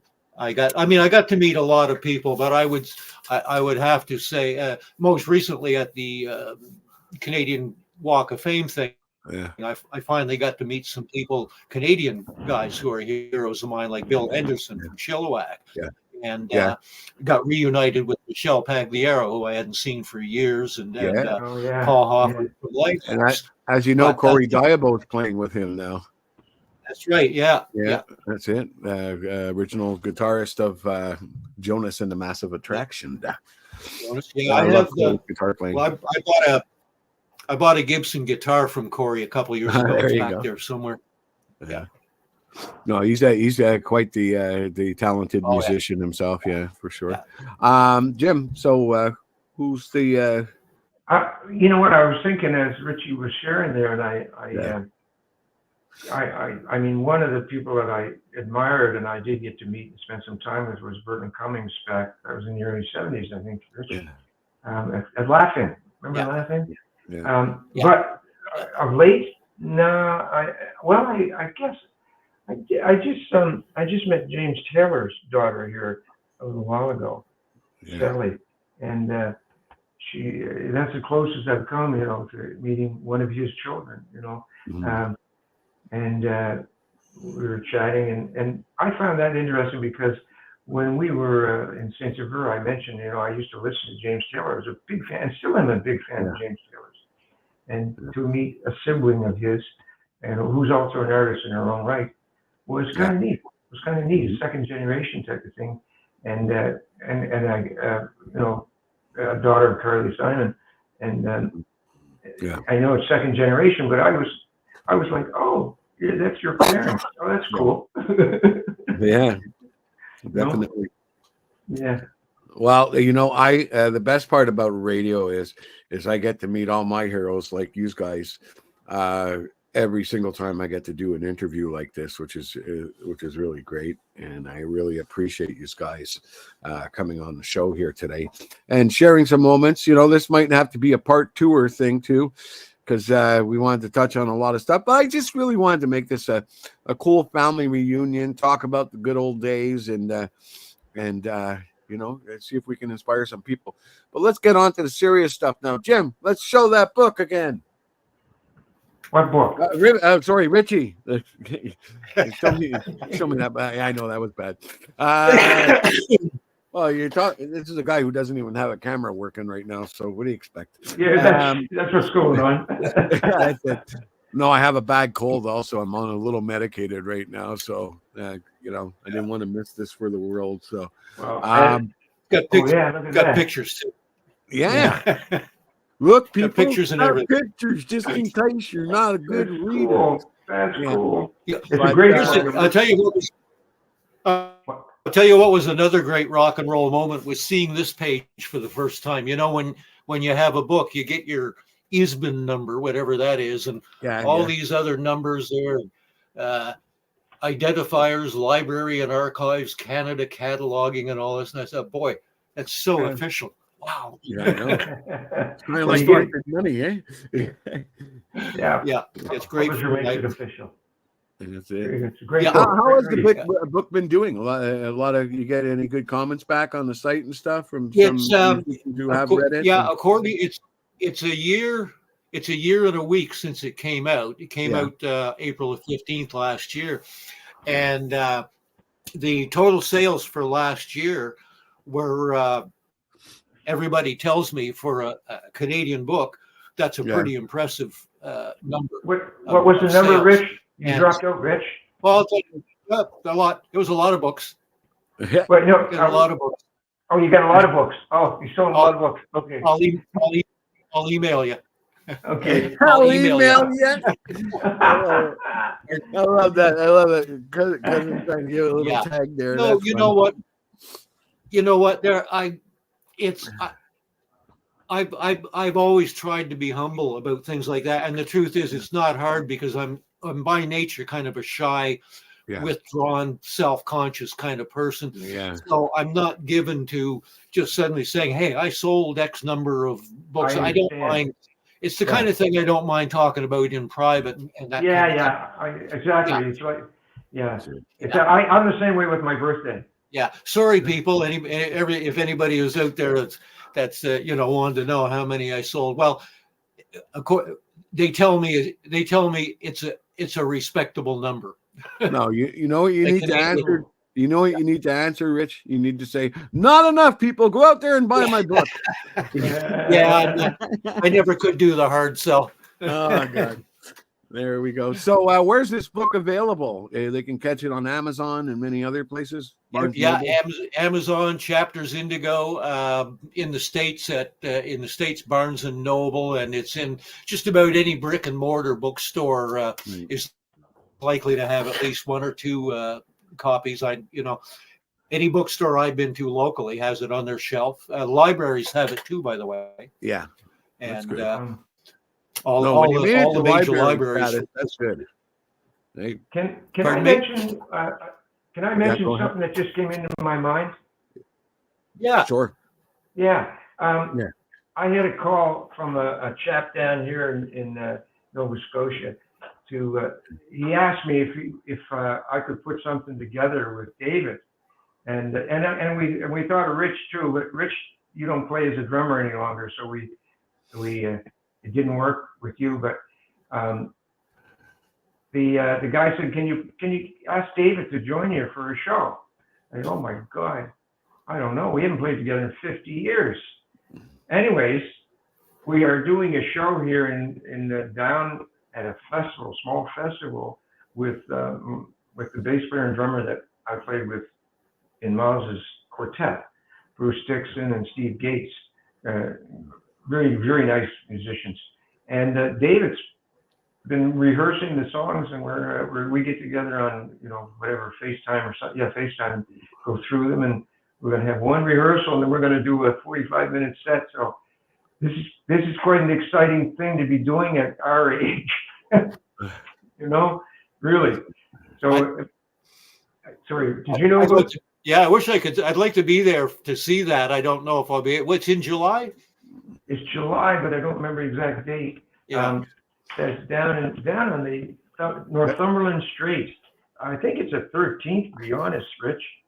Yeah. Oh, I got it right here. Look at that. It is. No, it's the 11th. It's the 11th. We're playing July 11th. And, have you ever felt like jumping back in, even if it's for a short moment, Rich? Just getting back there on stage and kicking some ass? Oh, sure. Oh, yeah. I'm always up for it. Yeah. I actually wanted Rich to be part of this, but David said, "Well, he hasn't played drums in 10 years." Oh. on the stage. I said, "Oh." And so I put the thing together with Steve Gates on drums because he's a professional. He plays every weekend. He's playing somewhere, you know. And I played with him, and I knew his drumming, but I did want to do it with Dave and Rich, but that's the way it went. You know? Yeah. You'll do fine. We'll do fun without you, Rich. We'll get it done. We'll get it done. I'll be there in spirit.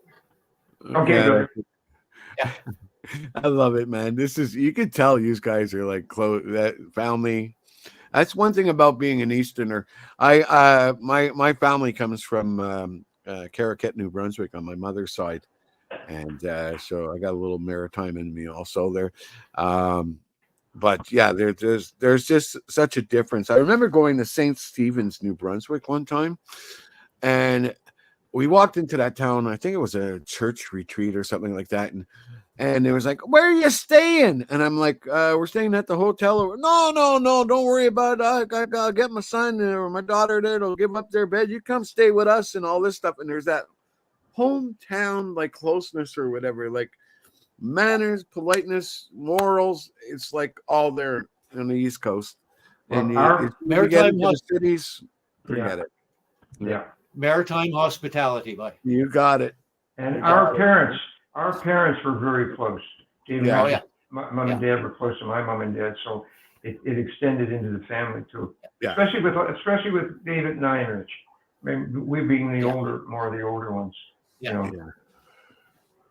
Did you guys ever get like these moments where it's like Christmas time, all the families together and stuff, and they go, "Oh, come on there, Rich, Jim, Dave, play us a little song there," you know, and then you kick off the old. When you were kids, you did that. When you were kids, I think anytime we had a family get together at Christmas, there was so many people. There was probably no room to even put out a guitar or anything like that. Yeah.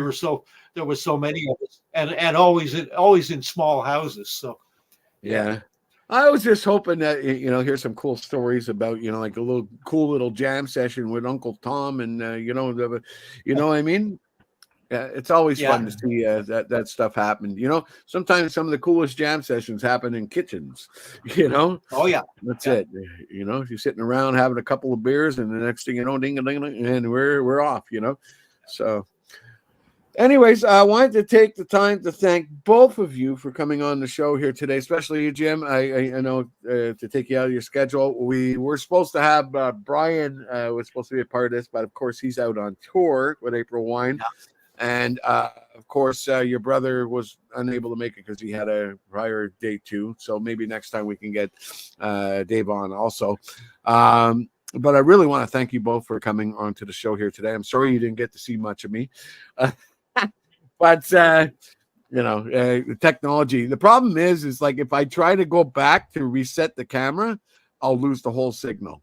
So that's how crap it is. So that's why I left it as is, and you can hear my voice and everything is good. It was a lot like Ritchie and I just talking. Yeah. Well, I got the mug for radio, so let's just put it at that. So. Okay. It's been a real pleasure, and I hope everybody had a great time. We're gonna end this off now because we've been on here for 2 hours. 2 hours, man. This is probably one of the longest interviews you've done, eh? It is. I think so. And it took 52 years to do. That's it. That's it. See, always the good company. Yeah, you got it. Thanks, Phil. No, I thank you very much, Rich, Jim, and thank you for being a part of Indie Scene here on IndieRockRadio.ca. Right, so take care, and once again, go out and check Richie's book out, The High Adventures of It's worth it. Canadian rock and roll. You like it? I'll put it up there one last time. Whoopoo! Time for posterity. Yep. It's an amazing thing. And as for our listener earlier about getting a signed copy, like I said, if you're in the Montreal area, please reach out to me. Send me a PM, and I will get you in touch with Ritchie to get you a signed copy. But you got to buy the book first. That's the deal. Right, Rich? You got it. That's the deal. Yeah. You got it. Take care. Hey, by the way, where are you, Jim? You're in Nova Scotia right now, or? I live in Halifax, yeah. Halifax. You miss Montreal? Yeah. Yeah, a little bit, yeah. Well, you're always welcome.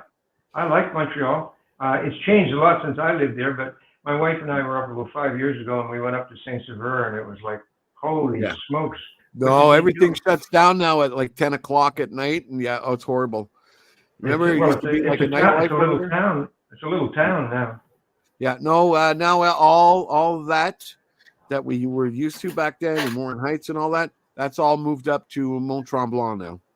Okay. It's all up there. Michael Douglas lives up there and all that stuff. And, it's a big, huge, ritzy shabagaloo up there. So just drive a few miles north. But, I miss the old Saint-Sever, where at nighttime you had a little bit of nightlife over there, But now you can't even get a gas station after 11, So, yeah. Yeah. All right. We'll talk to you, Rich. All right. Take care, guys. Good to talk to you, Jim. Good to talk to you. Thank you, Mr. Bling. I enjoyed your show. Yes, thank you, Mr. Bling. Welcome. Look after yourself now. Yes. I have to go get some rest now and heal up here. Take care. All right. Have a good one. All right. Thanks a lot, guys. I'm heading for the bar. Oh, yeah? Okay. I'll meet you there. Yep. I'm going to the bar. Okay, ciao. And there we go, folks. Sorry you're not able to see me right now. But this is the end of Indie Scene. We want to thank Jim Henman and Ritchie Henman for showing up for this wonderful interview. It's one that I was truly looking forward to, and I'm proud to present. So we'll see you all next time. Same place, same bat channel, shall we say. Don't forget to tune in tonight to Time Well Wasted at 9 p.m. Eastern Standard Time. And, of course, coming up in just a bit, I think we got Cooper Talk on the station along with the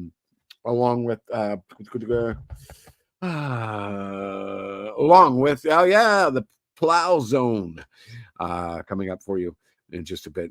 Till then, take care. God bless.